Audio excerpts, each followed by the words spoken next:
So if I wanted to begin designing bags and boxes for a brand, Louis Vuitton wants to work with Brian Sykes. They want to know how to develop packaging for the Year of the Dragon. Most likely it wouldn't be Louis Vuitton getting in touch with me, but hey, that's great if they do. Hey, they just might after this. That's right. So I start with ChatGPT and conversation. So we're working with the brand Louis Vuitton and helping them redesign a line of packaging in honor of the Chinese Year of the Dragon. All right. We're going. Awesome. All right. So thanks so much for joining us today. We've got Brian Sykes, AI master. Brian, man, how are you? I'm doing fantastic, sir. Awesome, man. I'm so thankful to have you on here. We've been talking on LinkedIn for, I don't know, like a year. It feels like forever, but at least a year for sure. Let's jump right in. Just give us a rundown who you are, what you've been doing, and kind of what you're up to now. Okay, I'll try to give you the fast version. So I graduated from college with a degree in communications. Emphasis was commercial art. Within a few years after graduating, I launched my own business. I called it Sykes Design right out the gate, because I thought all I was going to do was just come in and do basic design work, and you find out quickly when you're doing design work for people, the people that you're doing the work for haven't really got a clue what it is you're doing. They're kind of like, yeah, just do this thing and move this thing, make the logo bigger, all that kind of stuff. So within a few months of launching the business, I'm like, okay, this is more than just me taking orders and doing design. I actually need to help these people kind of have some direction. So I changed the whole focus of the business to where I help them understand design and advertising wasn't a Band-Aid. It's a part of a whole creative process. So I changed the name from Sykes Design to Midjourney. And for the next 23 years, I ran a branding and marketing agency. December 2022, I had shut down Midjourney. And the reason is because during that year in 2022, I saw some stuff about AI where you could type a prompt and get a visual. When I saw that, it really kind of blew my mind. And I said, okay, this is something that I need to understand. And so as I began exploring it and trying to figure out how do you get started, what do you do with this stuff, what's possible, there was not a lot of information out there showing other people how to do it. Like I had a bear of a time trying to even understand how to jump into Discord. My kids did it for gaming, but right. What was this thing? So yeah, like, what's dad doing on Discord, right? Right. So I thought there needs to be some educational thing out there for creative professionals to learn this next wave. I did the desktop publishing era. Now we're going to look into how do we actually engage with generative AI. So I decided September 1st in 2022 to do a post a day, just basically teaching people how to use generative AI. And we looked at, but you weren't an expert at this point, right? You're just learning and sharing, right? Yeah, learning and sharing. Basically, I was probably a month ahead of everybody when I started. So I decided, let's start with the basics. Like, how do you even get on a Discord? What is the composition of a prompt? By the end of September, I released my first book, AI Explore Prompt Fundamentals, and it sold over 1,000 copies. And it's been from there. It's just the continuing evolution of watching the platforms evolve, jumping into every single beta I could get into, and trying to turn around and show people, okay, this is this tool, and here's how you use it. So that's kind of where I'm at right now. There's several other things that are at play, but that's kind of the quick nutshell version of Brian. 15, 20 years ago, you were teaching a group of people who had never turned on a computer, right? How to get into design, being able to design with the latest application, the latest technology. Now, fast forward 20 years, you're doing the same thing again. Yes. Right. You're taking a group of designers that they know how to turn on a computer, they know how to use the apps and stuff, but now there's this new tech that's out there. And it's funny because you're getting the same pushback in some areas where they're like, I don't know that I believe in AI. I don't know, same thing. The old strippers were like, I don't know that I need to do paste up. I think paste up is it. You'll never be able to do my job on the computer. Same thing. You'll never be able to design with AI.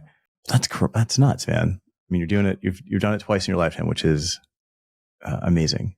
We watched, for those of us in my generation, we watched this transition, from when you implemented desktop publishing into the system. It changed everything in that community, not just the layout and design and how quickly you could do things. And I remember in college having to type papers on a typewriter, and if you made a mistake, you could use whiteout for one spot, but if you got a paragraph, you start the whole thing over again. Yeah. So being able to work from desktop publishing and typing copy alone, that's revolutionizes the whole speed of things. But then you begin thinking of technology disruption like desktop publishing. Well, it affects the printing industry. They were no longer doing photostat prints where they would take a camera, take a picture of it, turn that into a plate that they could produce. Now they could do it straight from digital, but that meant there was a cost associated with that development. So we had, I had people from all walks in the design creative field who were coming in and like, okay, I'm suddenly, I've ran a printing press for 20 years doing it this old way. Now I've got to figure out how to use Photoshop so I can make plates a whole new way. So it's kind of interesting to watch the gamut because I'm seeing that same conversation where a lot of people are like, you're right. This is just the way it's always done. We've got the equipment set up to work this way. We're already paying our fees to work with Adobe. Why learn generative AI now? So then if we look back, right, you're talking about like the photostat cameras. I mean, these cameras were huge, right? And we're talking $50, $60, $100,000 piece of equipment that you had not just to buy the equipment, you had to lease it. So you've got people paying interest, making money. You've got the people that would come in and fix it on, take care of it on a monthly basis. And, there's fees according, attached to that. When you eliminate that, you're eliminating almost an entire industry. Yes. When we look at like Adobe, and yeah, you're right, we're all paying Adobe and they're trying to incorporate AI into it. But is Adobe going to go the way of the photostat camera, or what's going to get replaced here? I don't know that Adobe is going to be replaced. In fact, the course that I'm teaching right now is, full immersion or integration of your generative AI tools with your standing desktop publication tools like, Adobe Photoshop and Illustrator and InDesign. You still have a transition period. Whatever happens on the other side of this, you still are working with the original equipment. Much like those people who had the photostat machines, they didn't just overnight flip the switch and now we're doing everything digitally. There was a process. And during that process, you have to have people who understand, how do I take this new file coming from a Photoshop or a PDF or whatever, turn that into something I can use with my existing equipment. So there's that transition period, which we're going to see a lot of that over the next several years. And, the implementation of generative AI tool sets as a whole, they're not quite there yet. You're just starting to get 40% of the time correct text when you use a Midjourney prompt, put it quotation marks. I want this word to show up, but you don't have font control. You don't have font placement. Typography is limited. So you still need that next step that generative AI just can't provide. We have to use those desktop publishing tools. I think eventually a tool like Adobe, their Adobe Express, I could see easily Photoshop and Express and some of these tools becoming more integrated with AI, where you create your concept and it feeds back a multi-layered result where you have typography that's in place that's editable, but they've already chosen the font set that would work well with this design based off the parameters you've chosen. It works with the font colors that you've chosen for your brand. I think all of that's going to happen, but it's going to take a little bit for us to get there. In the meantime, I think it's important that we learn to use the tools that are existing and then this emerging technology that's happening. So that's kind of my thinking. Ultimately, what I want to do is I want to get on here and I want to play around in some stuff and kind of get into the sandbox. But yeah, I love looking ahead and being like, this is, calling your shot and be like, this is what's going to happen. And, we can look back and be like, I was right. Or I was a complete idiot. But if we look ahead with type, with anything, it almost seems like I'll be able to prompt the type of things that I want, the style, the way I want, the method that I want to communicate, maybe the multiple language that I want this developed in. And I don't necessarily need to pick a font. I think fonts will be gone because it'll just create something that evokes that feeling, which means typographers are going to be out, right? Unless you've got a library of fonts. Photography, that's kind of out. I know, Terry, who we both know, he's doing some amazing stuff in photography, but at some point, that'll all just be built in. So you won't go to somebody to develop an image for you. You'll be able to develop it yourself. If everybody's a great designer, then is there really great design? That's a good question. you look at the history of technological disruptions that's happened with the advent of photography. We're on this side of that looking back.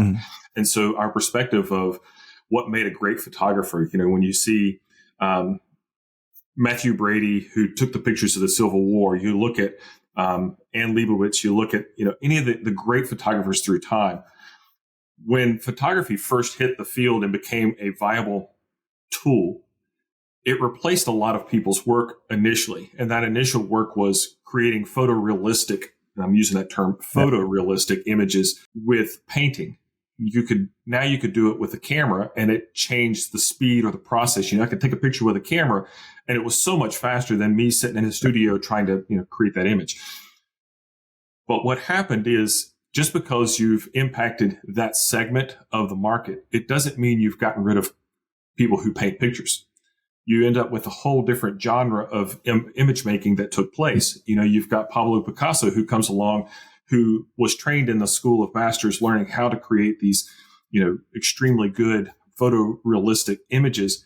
And then he developed a style and a personality of his own in his presentation. You've got the whole Impressionist movement that follows on the heels of photography that says, okay, well, a camera can do it perfectly. What can we do with a pen and a paintbrush that's different and more unique, that stands apart from what the camera does?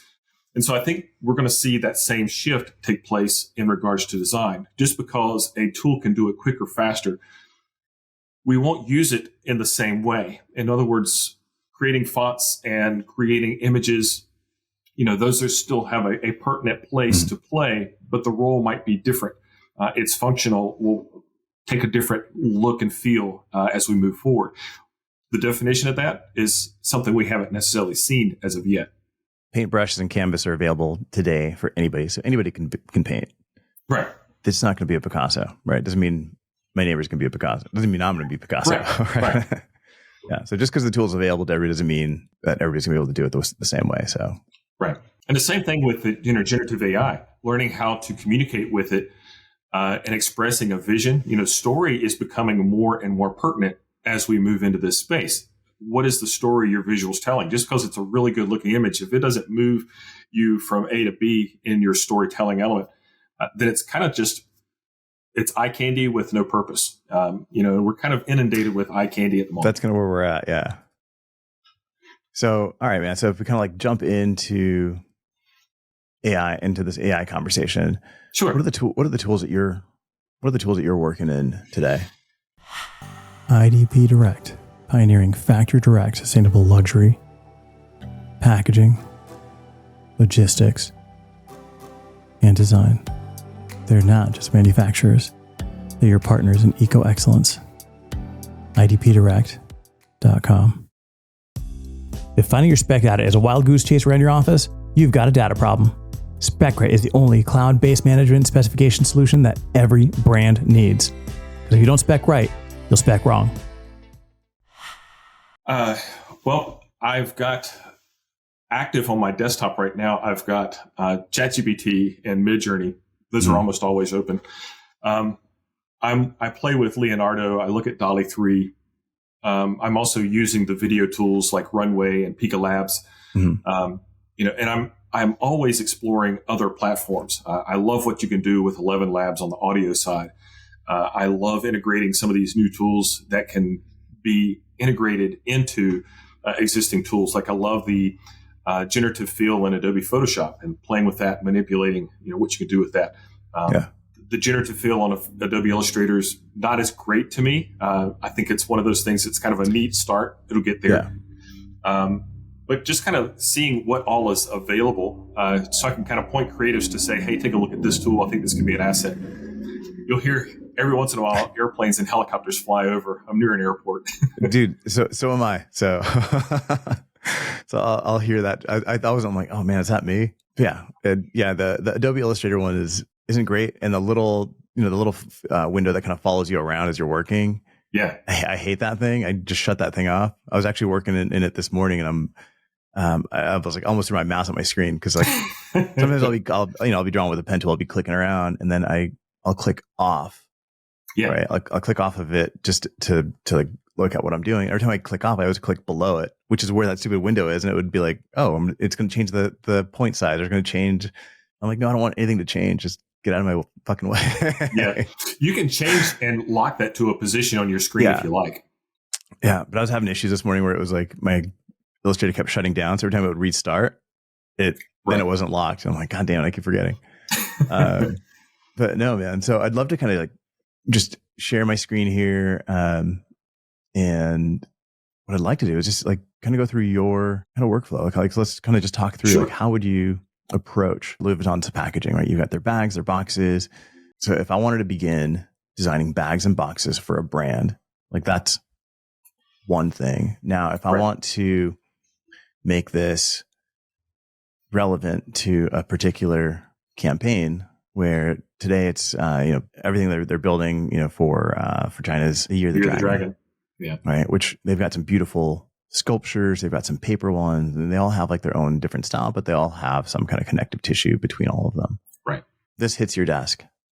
Louis Vuitton wants to work with Brian Sykes. They want to know how to develop packaging for the Year of the Dragon. Now, typically you would go through the concept phase, the mood boarding. You would, there'd be strategy behind this, but we don't have time for all that stuff today. But all right. So what would be your first step? Louis Vuitton is such an established brand. That gives us a heads up right away, but we can still utilize ChatGPT in conversation to begin framing, some pertinent details that we want to use. So, with a project like this, most likely it wouldn't be Louis Vuitton getting in touch with me, but hey, that's great if they do. Hey, they just might after this. That's right. So I start with ChatGPT in conversation, and my approach with this is we already have an established brand. So let's start in conversation with ChatGPT. And the thing is, most of the stuff that you see regarding ChatGPT conversations is really bad. In other words, you don't start off by pretend I'm a professional, whatever, and write copy based off that. We want to treat this as though it's a human creative that's sitting beside us, and we want them who is extremely knowledgeable but extremely dumb at the same time. Dumb in the sense of they don't know what we're trying to get from them. So we need to give them a framework. One way you could think of this is we're priming it for the information that we're trying to get from it. So we would start with, we're going to be working with the brand Louis Vuitton. I'm just gonna whenever I'm on screen typing, I'm the worst typist ever. Oh, you're fine. Yeah. All right. So we're working with Louis Vuitton. One thing I've seen as well is like, I don't know, you can almost like compliment your way through certain things with ChatGPT. Yeah. So that's crazy. Like to boost its its own belief in itself. It's like, oh, you're an amazing copywriter. You've been doing this for so many years. You've won these awards. And it's like, well, what the hell am I doing? Why am I talking to this machine this way? I've got to massage its ego. Okay, so I've got ChatGPT pulled up, and I can share my screen, and we can work through it that way. So we're working with the brand Louis Vuitton and helping them redesign a line of packaging in honor of the Chinese Year of the Dragon. So this kind of lets it know right away what I'm trying to do. It says, it sounds like an exciting project. Working with a theme like the Chinese Year of the Dragon offers a lot of creative possibilities. How can I assist you in this design process? Are you looking for ideas, illustrations, or specific design elements related to the Year of the Dragon theme? It's going to just start answering this for itself. Yeah. Before you start asking. Part of this is going to be framing information in a way that's relevant to what we're trying to do. So like we want to be sure and incorporate the brand identity of Louis Vuitton while being culturally responsible with the dragon icon. What are some overlapping things we need to keep in mind? This is really good for us because, again, you got to think you're the creative director. Mm-hmm. And so you're talking to this person who's going to do, person is ChatGPT, but we're talking to it in a way to get the most from it. So it begins laying out some things, that's important. Yeah. Brand identity, cultural sensitivity with the dragon icon, combining elements, storytelling, legal and ethical considerations. So again, all of this stuff comes into play. Mm-hmm. You're like pulling this out, right? You're not jumping right to the end. We're like, I need a box with a dragon on it. You're building up to that. Yeah. And the reason is, so just because you can do it faster doesn't mean we're doing it better. So I always want to start with the framework of where is this going? Mm-hmm. And then kind of creating the roadmap that's going to take me from where I'm at to what I'm looking for, what my end result is. We can all get in a car and drive and get to the closest grocery store.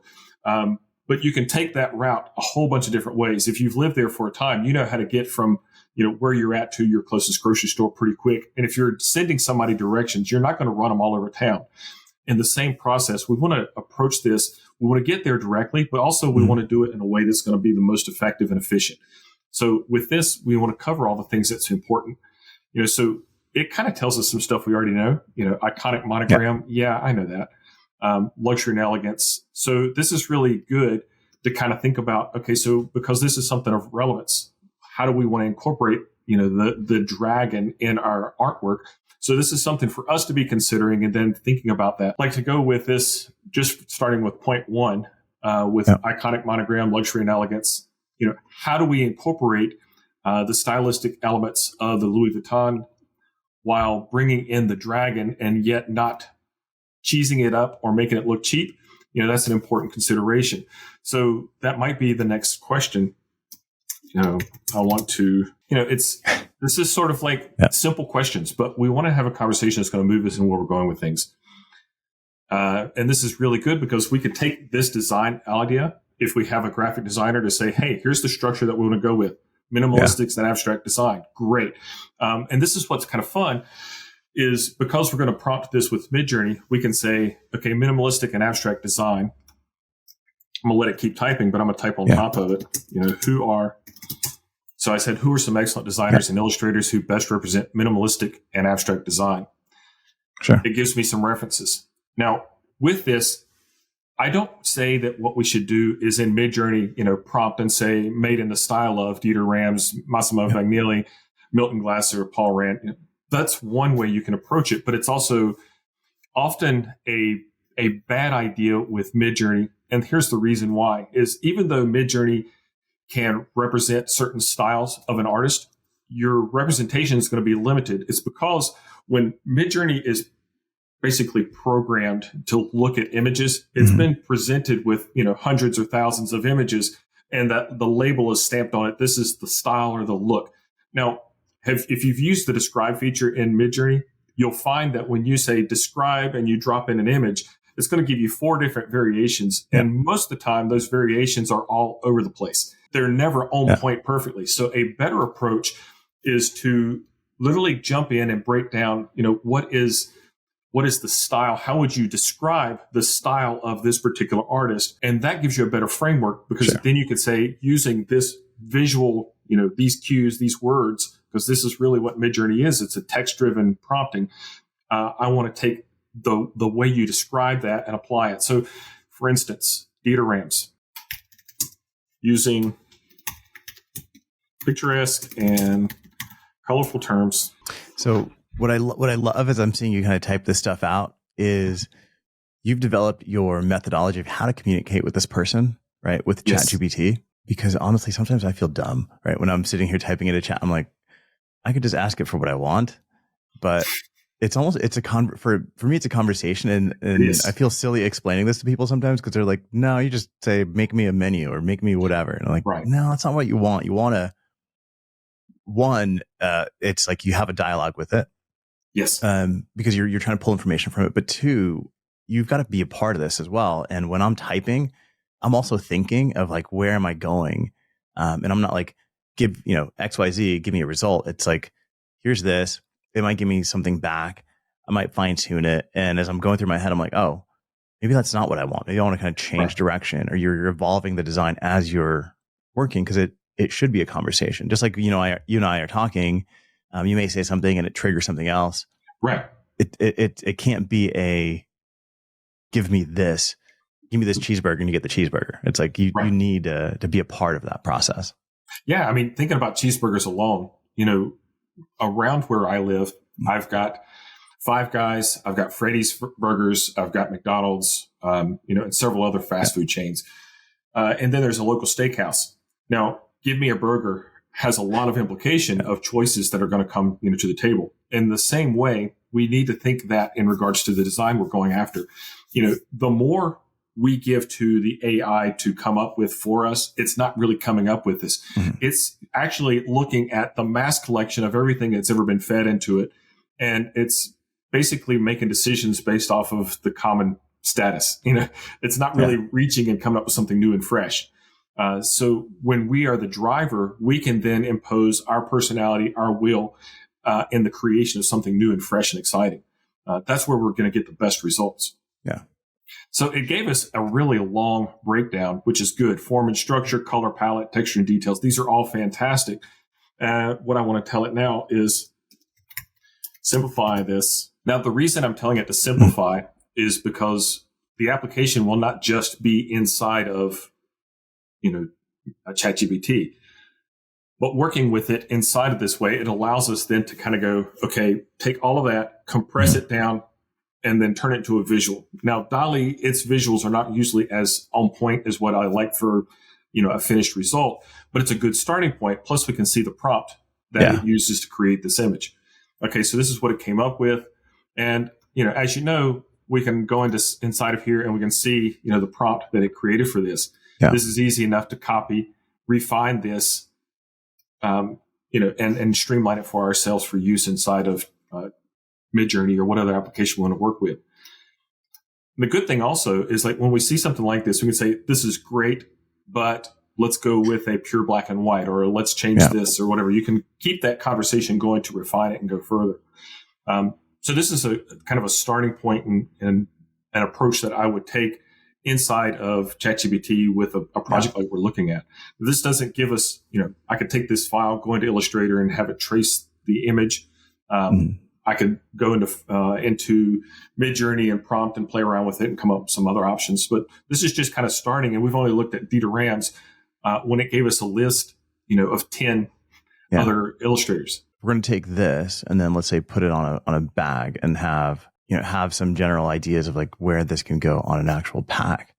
Would you then move to Midjourney, or you go through the same process in chat to get a sense of what the packaging, how to describe the packaging?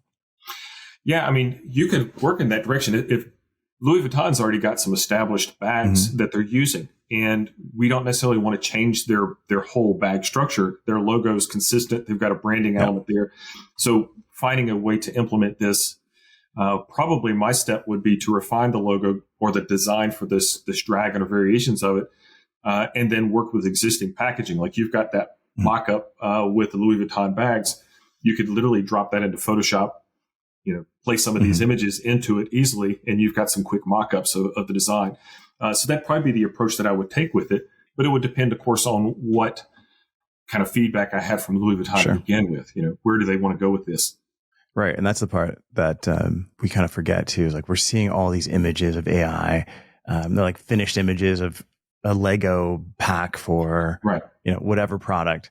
There's been no Lego input in that process. It's just you and the machine, and then this is what it is. So we kind of forget. It's like, all right, we'd go through like this stage. We'd have conversations with a client. Is this the right direction? Do you want to add this? Like that push and pull that happens with the client. Then you'd go to the next step, making those refinements to this element before it moves to the next step. And again, it's like as an agency owner, you've been through this process, and we're seeing a lot of people that are jumping into AI and they're just like pushing it. Like this is the way. But yeah, it's like there's a million steps to get from a prompt to a pack or to a finished product. Yeah. And that's why our knowledge coming into a space, your background with packaging and such, that's where the real strength of what we're doing has greater value and impact, because we know the things, what are those steps and what is that conversation that needs to be had with ChatGPT or with Midjourney to get the results we're after. It is a knowledge-based system. It's not just text to result. It's literally understanding what text we need to use and the framework. If I were to talk to somebody, not a computer, but talk to a human being that's going to be creating something, I need the language that's going to communicate what I'm after. So our experience and our knowledge as designers, as creatives in different fields, that's what makes us unique and special in this space. The more head knowledge we have, the more impact we can have on that creative process to get the results that we're looking for. Okay. So let's say we jumped a few different steps, right? And we wanted to put something into Midjourney. Let's say this icon is perfect. would you then take this prompt and keep refining it in chat, or would you bring this into Midjourney to start refining there? Once Midjourney released version 6, they changed its prompting structure significantly. And you can still work with the old prompts, and you're going to get the old prompt results with a little bit more refinement. So kind of playing with what's possible inside of Midjourney. Now we're dealing with things that are going to be more specific. Like we wanted to define, what is the image type? What's the subject? I'm kind of looking over here on my open version of Midjourney. The color scheme, all of these things are pertinent to what we're trying to create. And so the more information that we're kind of feeding it, it's going to give us a better result. So like I could come up here and I'm seeing all these things of form and structure, color palette, texture and details. I could say, this is great, but I want to break it down. And so from here, I could define what I'm looking for, image type, and then kind of coming up with all the different elements that would be in play in this. Now, I want to take all of that, copy it, and send this to like ChatGPT to do its thing. Yeah. And I can literally then go over into Midjourney, and I'm going to paste my prompt. Okay. So I'm going to let ChatGPT and DALL-E do its thing, and I'll refine this a little bit. Okay. So then you're in chat. You're breaking this down with image type, subject, color, mood, composition, etc. to organize the information. You're not necessarily asking it to fill in the image type, or that you're telling it, but you're breaking it down with this prompt, this result, right? So image type as a prompt would be DITA-ROMs, and subject as a prompt would be Dragon. It outputs this. It gives you its own prompt again of how it got there, because I'm sure it'll tweak it. But then you're taking that and putting that into Discord, into Midjourney. Yeah. Okay.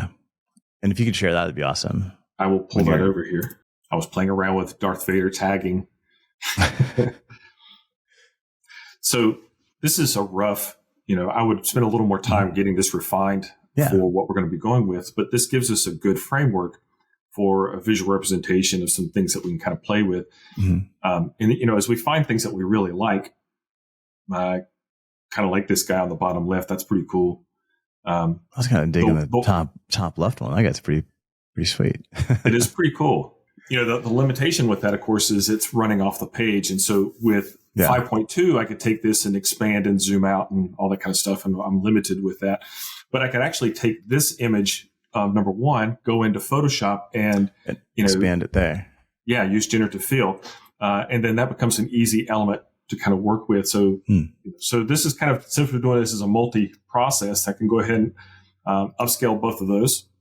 Yeah. So in the new 6, you're not able to zoom out and scale and do all that stuff yet?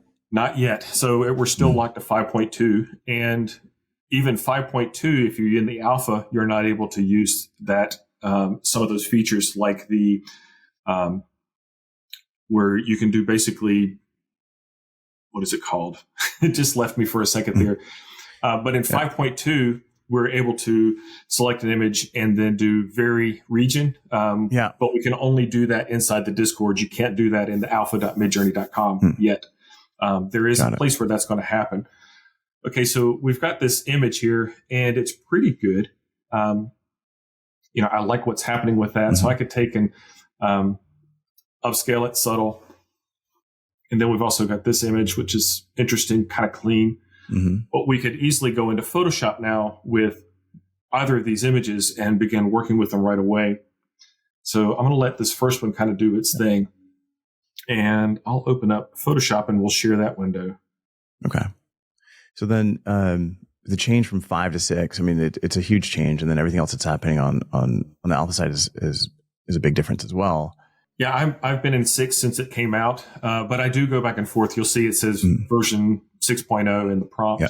So, that's here.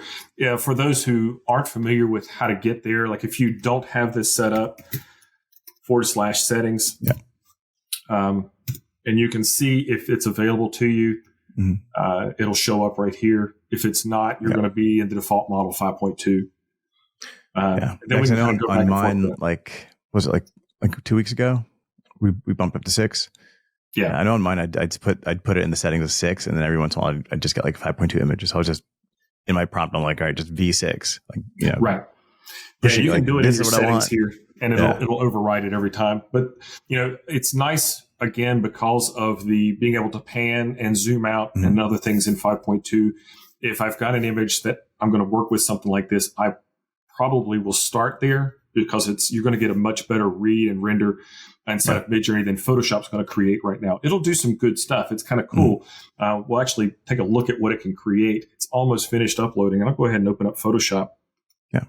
Now, I don't know if this is the direction you wanted to take things on the exploration, but yeah, like would you ever blend images? For example, like take a Louis Vuitton bag that exists and this new dragon that's been created and merge them in Midjourney. You can. I've never had like the greatest results when I get super specific.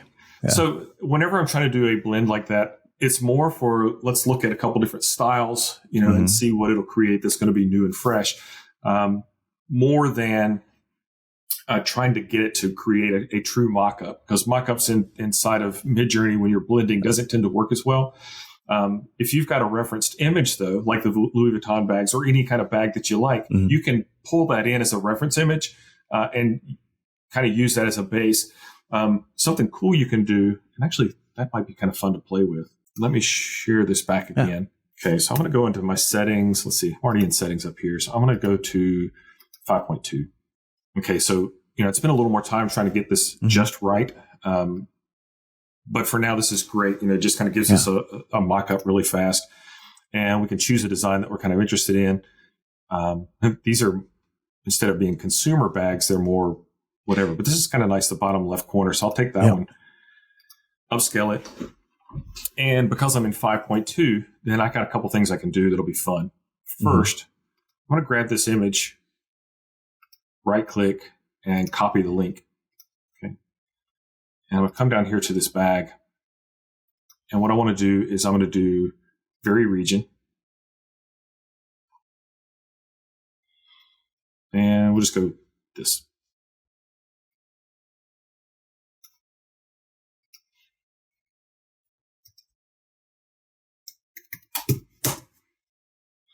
So you don't really need any of this past the question mark. So simplify this down.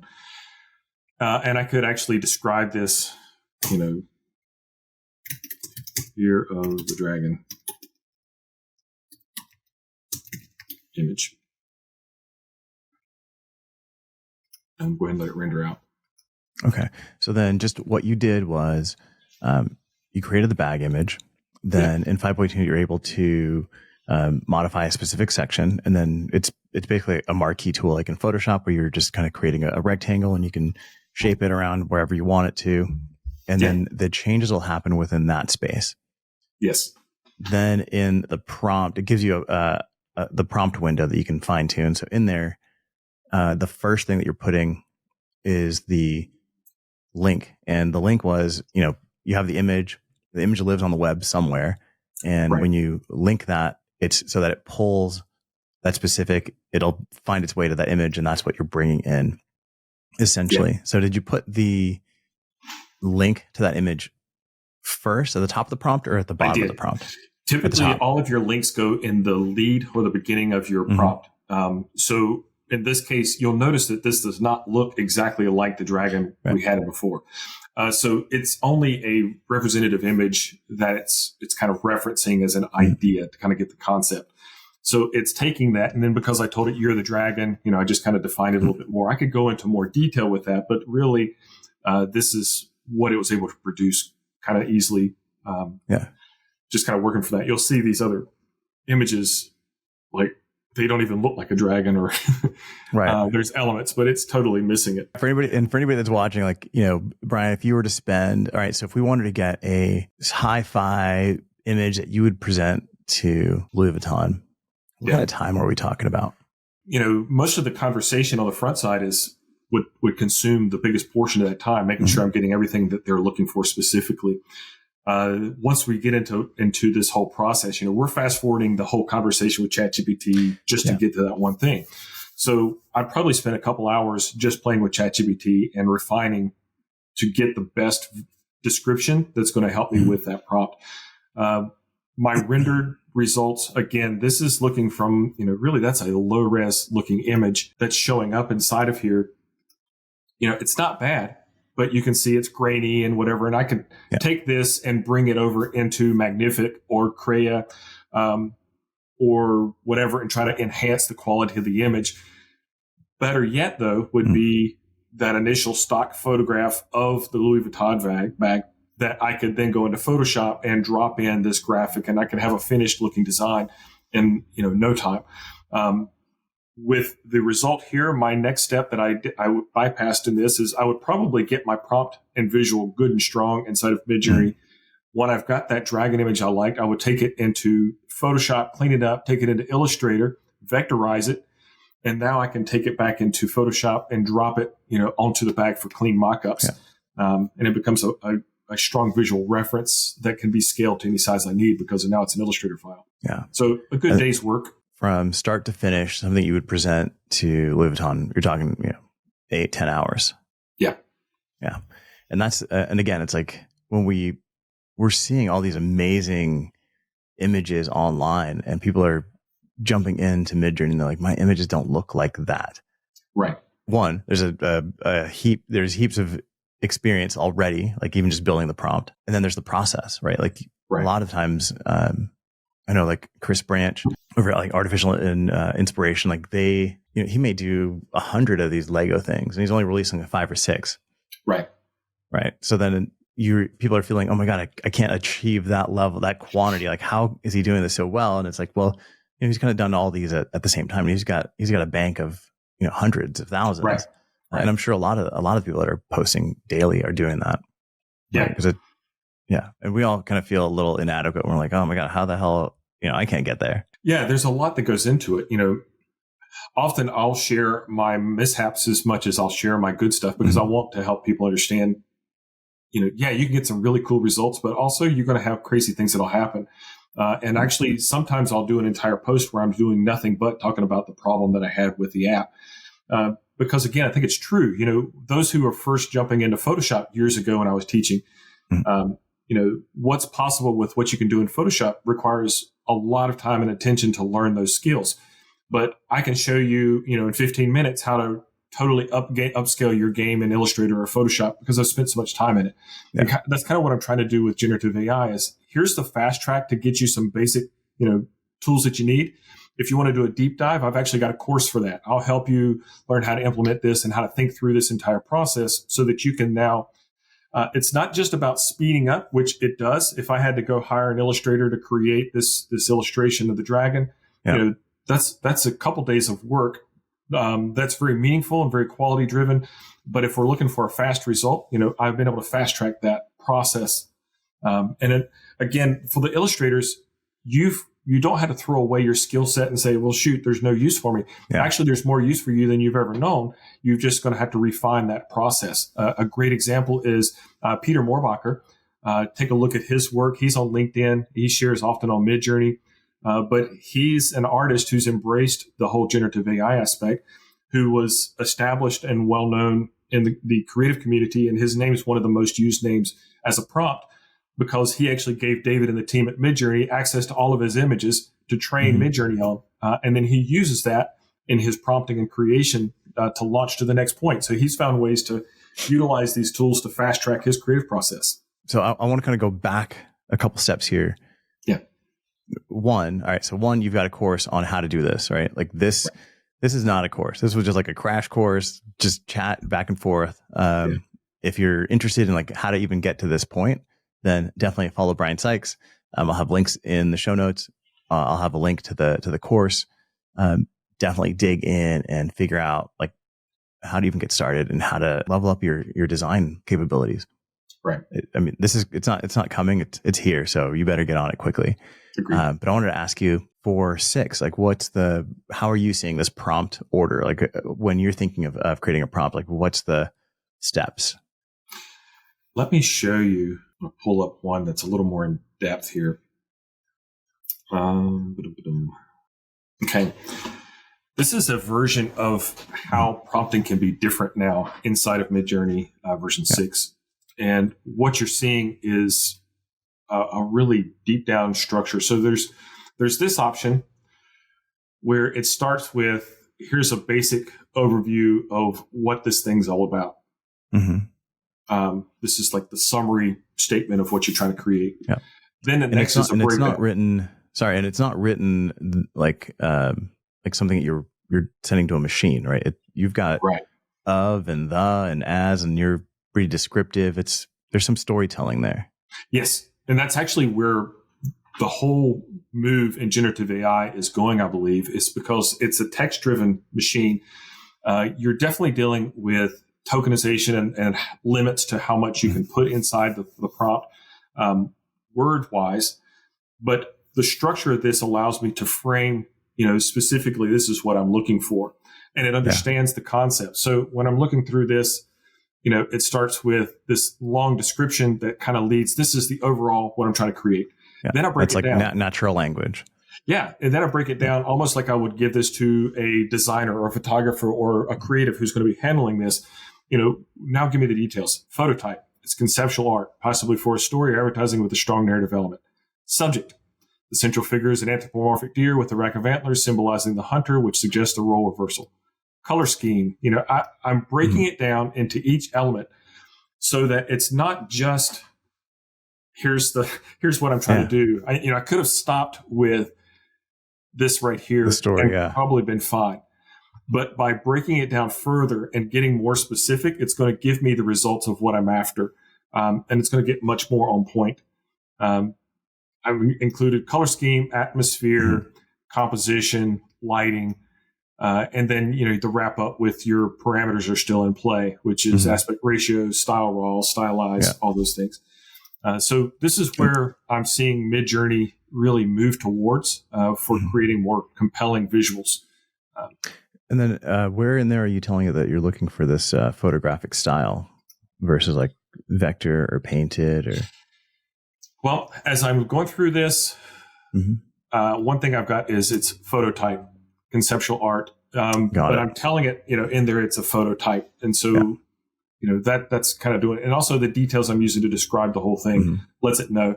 Now, if I wanted it to be more an illustration kind of thing, I would probably lead with that illustration of, and then that would be the kind of point. And then instead of phototype, I'd say illustration type. So you just begin breaking it down to describing specifically what it is you're after. And then, so I appreciate you kind of sharing your screen and getting the behind the scenes with us on some of this stuff, man. All right, man. So you've done the agency thing for 20 plus years. You've done AI here for a couple of years now. So I'm assuming your agency continued to grow naturally over time. And then this AI thing hit and like your agency has exploded, right? Like you're probably like doubling or tripling revenue of the agency with all this AI stuff. Well, actually, I had a major bump in COVID with a loss of revenue of 80% through COVID. Wow. And, that was with billables and receivables. And so I decided, it's time to think about where I want to go next. And this coming year in 2024, I turned 50. And, I'm thinking, okay, where do I want to apply my energy and effort? And running an agency it's a lot of work, and I enjoy it, but I also wanted to step back and say, okay, now what part of this do I really enjoy? And I love teaching. I love branding and marketing. It's my heartbeat. And I love being on the front end of technology. I've always been, since the rollout of Adobe with the software and being the first group of people who really jumped into this application space and using it in college and then, teaching it later. It's like there's so many of these things I enjoy, and I thought I want to really pull off some of the parts that I don't want to do anymore and focus on just those. And so the first step in that was when I decided that and closed down the agency. Midjourney is no longer in business. I don't do anything with it anymore. It's kind of like, okay, what do I want to do now? And I really just took a break from agency work as a whole and focused on the generative AI. I wanted to learn it. The reason I could learn it and have so much to teach is it's not just an hour a day. It's like sun up to sunset and past, learning how to use these things, creating resource material. So, my deep dives are days and days and days on end. So it's not just 365 days of learning. It's literally 365 days of learning in that first year where I'm invested every single day learning how to do some of these things and then turn around and show other people how to use them. So I launched, along with the 5 books that I produced, I launched the AI Lab in October of last year with a beta. And I had 5 people involved in that first beta. I have another 8 that's involved in the second beta. And what I'm doing with that was I'm walking through a creative process. We have 3 modules, and each module is multiple pieces of a project where I explain what kind of we did here, but on a deeper dive, like how to actually integrate generative AI into that creative workflow. The reason is, as creatives, we find that I call it a dog trot. In North Carolina, we got a lot of dogs running around, and a dog tends to favor a particular spot and runs that same spot every time. And it creates a spot where grass will not grow. They create a rut. They follow it. We as creatives do the same thing. We find a way to do something and we get stuck in that rut. We run through the exact same process when we're creating a logo or we're creating packaging or we're designing an illustration or writing copy. We do it because it worked. And then we kind of go, I'm just going to keep doing that. So what I've decided in teaching all these years is I wanted to approach creatives and help them learn the way they learn best, which is we've got to get them out of the rut. And I want to show them how to immerse themselves into the creative workflow with generative AI. And my approach removes you from that rut completely. By the time you finish up with the course, you're surprised with all the things that you're doing different, where you fully integrated generative AI into the workflow. Not just, it's this little side thing over here that you play with every once in a while, but it's actually a part of what you're doing. Dude, that's awesome, man. Because you're right. Like, because I think when it's time to design packaging, man, I can either fast track it because I know I can follow this rut and just crush it, or if I want to really embrace it and I don't know, give fulfill my own needs. Cause when you dig into and you start creating, you start pulling, you start doing things, there's a couple different ways that you can achieve this. And one, it's speed. And then the other one is it's an art. But we don't always choose that artistic method. We just go with what works for us the best. So I love that you've kind of created this whole new way that's shaken up the way that designers even approach their own process. It's January 2024. So what's the rate? What's the cost for this program? So right now I've got 2 courses that are active. I'm going to be turning these into, right now they're cohorts. So in other words, I work along with you with it. And they're 3 months for the level 1, and it's basically 2 months for the AI for video, which is same kind of course material, but it's based off video creation. They're $1,500 each per seat, and it's a full deep dive immersion. That's what the cohort. Now I'm going to turn these into full, self-serve, take it at your own pace, and I'm going to figure out the pricing for that. But that will not have the cohort element. It's basically I've done all the work on the video. Yeah. You can follow it and you can do it yourself.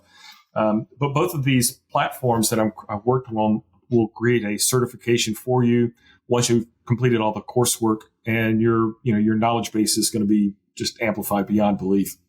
Crazy. Awesome, man. Brian, hey, I'm going to go ahead and let's wrap this up here.